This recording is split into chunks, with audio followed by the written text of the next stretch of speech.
আমির খানের তৃতীয় প্রেম সহ্য করতে পারছে না মেয়ে ইরা। আঙুল তুলে তিনি কি বললেন? তার কান্নার ভিডিওটি সকলকে হতবাক করে দিয়েছে। অপরদিকে মালাইকাকে দেখে এক কিশোরের ফ্লাইং কিস, বেইজ্জত করে ছাড়লেন অভিনেত্রী। জানাবো সবটা। প্রথমে আসি আমির খানের কাছে। আমির খান সম্প্রতি গৌরীর সাথে তার সম্পর্ক প্রকাশ্যে এনেছেন এবং জানিয়েছেন যে তার পরিবারের সবাই গৌরীকে আনন্দের সাথে গ্রহণ করেছে। এখন একটি ভিডিও সামনে এসেছে যেখানে আমির খান এবং তার মেয়ে ইরা খানকে দেখা করতে দেখা যাচ্ছে। গতকাল মুম্বাইতে তাদের দুজনের দেখা হয়েছিল। ভিডিওটিতে ইরাকে আবেগপ্রবণ দেখাচ্ছিল, তার চোখ থেকে অশ্রু ঝরছিল। এটি দেখে মানুষ নানান জল্পনা কল্পনা করছে। ইরা আমিরের এই ভিডিওটি সোশ্যাল মিডিয়ায় ক্রমশ ভাইরাল হচ্ছে। ভিডিওটিতে আপনি দেখতে পাচ্ছেন যে ইরা আমিরকে কিছু বলছেন। আমির ঘুরে তাকে ডাকে। ইরা হাতের ইশারায় কিছু একটা বলে। এরপর আমির ইরাকে জড়িয়ে ধরে গাড়িতে বসিয়ে দেয়। এরপর আমির তার গাড়িতে বসে যায়। ইরা খানকে তার গাড়িতে বসে থাকতে দেখা গেছে। সে দেখতে বিষণ্ণ। ওকে দেখে মনে হচ্ছে সে কাঁদতে চলেছে, অথবা হয়তো ইতিমধ্যে অনেক কেঁদে ফেলেছে।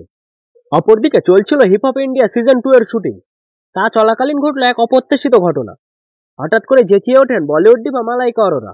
জনপ্রিয় নৃত্য রিয়েলিটি শোতে মালাইকা ছিলেন বিচারক আসনে, কোরিওগ্রাফার পরিচালক রেমো ডিসুজার পাশে। ঘটনাটি ছিল অপ্রত্যাশিত।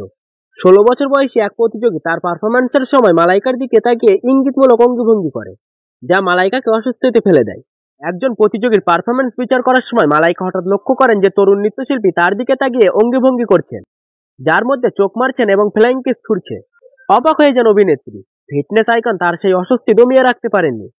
একটি ভাইরাল ফুটেজে মালাইকাকে কিশোরের উদ্দেশ্যে চিৎকার করতে শোনা যায়। রেগে বলেন, তোমার মায়ের ফোন নাম্বার দাও।